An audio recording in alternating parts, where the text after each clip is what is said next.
بات ہی ختم کر دے. رسالت کل، امامت کل، سیادت کل، ولایت کل، حکومت کل. اس میں امامت بھی آ گئی ہے امت کی، وہ والی امامت نہیں جس کے بارے میں اقبال کہتا ہے قوم کیا ہے، قوموں کی امامت کیا ہے، اسے کیا جانے بیچارہ 2 رکعت کا امام. اسے کیا پتا جس نے صرف نماز پڑھانی ہے، اسے کیا پتا صلاح الدین ایوبی کیوں میدان میں آیا، اسے کیا پتا صلاح الدین ایوبی 4 سال تک کیوں نہیں سویا، 4 سال تک مسکرایا کیوں نہیں، 2 سال تک سلطان صلاح الدین ایوبی سویا کیوں نہیں، 4 سال تک سلطان صلاح الدین ایوبی ہنسے نہیں تھے، مسکرائے نہیں تھے. کسی نے پوچھا جی آپ مسکراتے کیوں نہیں ہیں، کہا بیت المقدس یہودیوں کے قبضے میں ہو، ہم ہنستے رہے. کہا سوتے کیوں نہیں ہے 2 سال اور دوسرے سال آپ سوتے نہیں ہیں، کہا حضور کے گستاخ زمین پر ہوں اور ہم زمین پر لیٹے رہے. آج نبی کی گستاخی ہو گئی، حضور کے خاکے بن گئے نعوذ باللہ.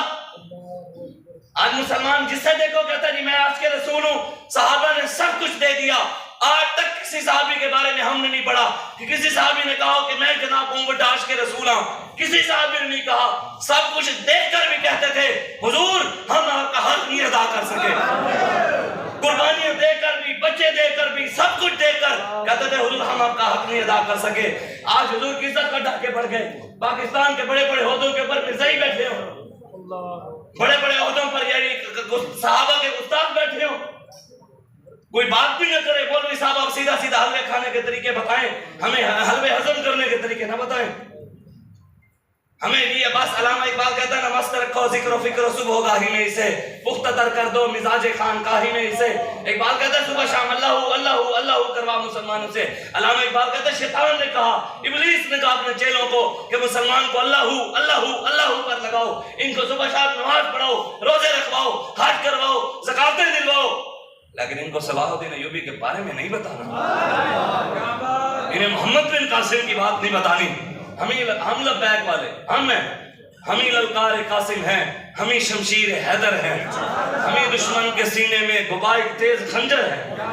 الحمدللہ ہم مولا علی کے وارث ہیں اور ہم محمد بن قاسم کے وارث ہیں اور انشاءاللہ ان کے نقش قدم پر کھڑے رہیں گے. ہمارے بڑے جو تھے وہ امام ربانی مجدد الفسانی، گردن میں جھکی جس کی جہانگیر کے آگے.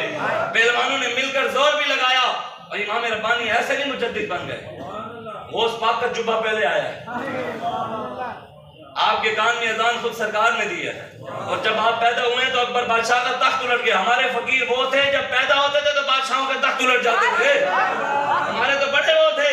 آج جڑے بیٹھے ہی جب بادشاہ مدینہ میں حضور توڑے تو بڑا دیکھ عاشق کے رسول ہی نے، آپ سے بڑا تو جناب کوئی اور بات، جناب آپ کی تو کیا ہی بات ہے. حضور نے فرمایا قیامت والے دن آپ اور آپ کی اور میری کیا حیثیت ہے، میری تو کوئی حیثیت ہی نہیں ہے نا، ہم تو کسی بات کی مولی بنتے ہی نہیں ہے نا.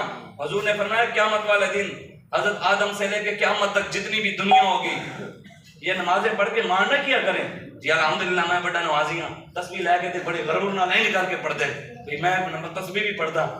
حضور نے فرمایا ایک بندہ، امام ربانی مجدد الفسانی نے فرمایا، آپ فرماتے ہیں ایک بندہ ایک دن میں 1,00,000 بار درود پڑھے. کتنی بار؟ 1,00,000 بار درود پڑھے. کوئی بندہ آ کر اسے کہے کہ جناب حضور کی گستاخی ہو گئی ہے، پھر وہ ٹھنڈے دل سے سن کر بیٹھا رہے کہ جناب میں تو بڑا کام کر رہا ہوں دین کا، میں تو حضور پر درود پڑھ رہا ہوں، میں تو نماز پڑھ رہا ہوں. امام ربانی فرماتے ہیں اللہ اس کے وہ لاکھوں مرتبہ درود پڑے ہوئے اس کے منہ کے اوپر مارتے تھے. وہ نماز نہیں پڑھتے تھے حضور کے پیچھے، 5 وقت نبی کی زیارت نہیں کرتے تھے، نئی مسجد بنا کے کھڑے تھے، نئی مسجد. حضور جنگ پر جا رہے ہیں، وہ آ گئے، حضور مسجد کا افتتاح تو کر دیں. حضور نے فرمایا میں جنگ پر جا رہا ہوں، واپسی آپ جانا ہے تو اب ہم نکل چکے ہیں، واپس آ کر میں مسجد کا افتتاح کر دوں گا. حضور چلے گئے، ارے آپ کو مولا چلے گئے. وہاں اس جنگ کے اندر مولا علی کے جسم پر 80 زخم لگے.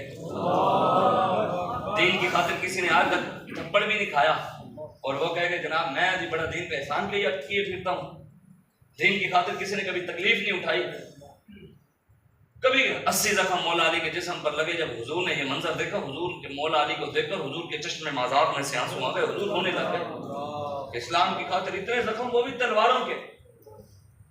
آج علی کے ماننے والے مولا علی تو میدان عمل میں آئے اور اسلام کی خاطر زخم بھی کھائے، تو آج مولا علی کے ماننے والے کدھر ہیں؟ صحابہ کے جسموں پر 70 زخم لگے. کافروں نے تلواریں لے کر حضور پر حملے کیے نعوذ باللہ، اور وہ پیچھے کیا کر رہے تھے؟ مسجد بنا کر کیا کر رہے تھے؟ نمازیں پڑھ. اور ادھر کیا ہو رہے تھے؟ حضور کی عزت پر حملہ ہو رہا تھا. اور وہ ادھر کیا کر رہے تھے؟ تلواریں لے کر کافر حضور پر حملہ آور تھے، اور یہ پیچھے پیچھے قرآن کی تلاوت نیت کر قرآن کی تلاوتیں کر رہے تھے. حضور واپس آ گئے، جنگ ہو گئی، واپس آ گئے. حضور آئے تو پھر وہ آ گئے. میں نے کہا حضور نام نہاد مسلمان تھے، کلمہ پڑھتے تھے، یعنی کلمہ پڑھتے تھے. لوگ کہتے ہیں مولوی صاحب وہ بھی تو مسلمان ہے، آپ اس کے بارے میں کیوں باتیں کرتے ہیں؟ میں نے کہا یہ بھی تو مسلمان کلمہ پڑھتے تھے، حضور کی زیارت کر کے نہیں مانے.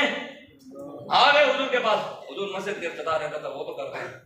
حضور جانے لگے تو اللہ نے قرآن نازل کر دیا. والذین اتخذوا مسجدا ضرارا وکفرا وتفریقا بین المؤمنین وارصادا لمن حارب اللہ ورسولہ. فرمایا میرے حبیب یہ مسجد ضرار ہے، اسے آگ لگا دے. تیری عزت پر حملے ہو رہے ہیں اور یہ نمازیں پڑھ رہے ہو، ہمیں ایسی نماز کی ضرورت ہی نہیں ہے، ایسی مسجد کی ضرورت ہی نہیں ہے. بابا جی فرما گئے ہیں، بابا جی نے فرمایا جو 2017 کے اندر فیض آباد کے اندر رہے اور جو باہر رہے قیامت تک وہ برابر کبھی بھی نہیں ہو سکتے. جنہوں نے ناموس رسالت پر پہرا دیا، یہ بابا جی کا جملے تھے. بابا جی نے فرمائے قیامت تک کوئی مت سمجھے قرآن کی نص ہے. وفضل اللہ المجاہدین علی القائدین اجرا عظیما. اللہ قرآن میں فرماتا ہے میرے حبیب جو مجاہد میدان میں ہے اور جو گھروں میں بیٹھے ہوئے وہ کبھی دونوں برابر، ان کو اجر برابر نہیں مل سکتا، اجر ان کا زیادہ ہے. حضور کے پاس سنیں جن لبیک والوں نے 110 کلومیٹر پیدل چل کر حضور کی عزت پر پہرا دیا، صدیوں بعد کوئی سوچ بھی نہیں سکتا. 110 کلومیٹر.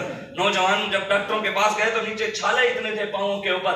جب ڈاکٹر نے وہ ایک تھوڑا سا چھالے کی جگہ پانی نکالنے لگے تو پاؤں کی پوری چمڑی اتر گئی. انہوں نے پٹی کی، نوجوان کو کہا کہ جناب آپ سامنے بیٹھ جائیں. اس نے کہا نہیں میں نے منت مانی ہے حضور کی عزت کے لیے لاہور سے اسلام آباد تک پیدل ہمارے نوجوان اتنی قربانیاں دیں اور جو لوگ دیکھ کر ہنستے رہے ہائے ہمارے اس دفعہ مولوی سے ٹنگے گئے.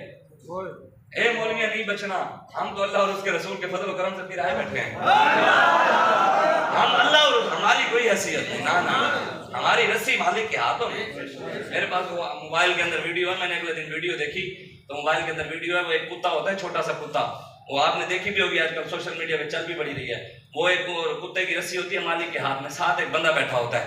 اب وہ جو ساتھ بندہ بیٹھا ہو نا کتا اس کو بار بار بھونکتا ہے، بار بار اس کو پڑتا ہے. اب وہ رسی مالک کے ہاتھ میں ہوتی ہے، وہ رسی نہ اس کو دے دیتا ہے جس کو وہ بھونک رہا ہوتا ہے. جب اس کو دیکھ کر اٹھ کے چلا جاتا ہے، پیچھے سے وہ جس کو بھونکتا ہے نا پھر وہ اس کو تھپڑ مارتا ہے، پھر اٹھا کر ادھر پھینکتا ہے، پھر ادھر. کتا نہیں، وہ جو جس کو بھونک رہا تھا وہ اس وقت پھر چپ. تھوڑی دیر بعد اس کا مالک پھر آ گیا، اس نے رسی جیسے ہی پکڑی نا کتا اڑ اڑ کر پھر اس کو پڑنے لگا. بابا جی فرماتے تھے زور ساڑھا نہیں، ساڑھی رسی مالکاں دے ہاتھ کہنے لگا مولوی صاحب آپ ان کے ساتھ کیا کریں گے، یہ تو بڑے ظالم ہیں. میں نے کہا نہیں مقابلہ اسی ساڑھی کوئی ایسے ساڑھی رسی مالکاں دے ہاتھ ہیں، زور وہ مار رہے ہیں.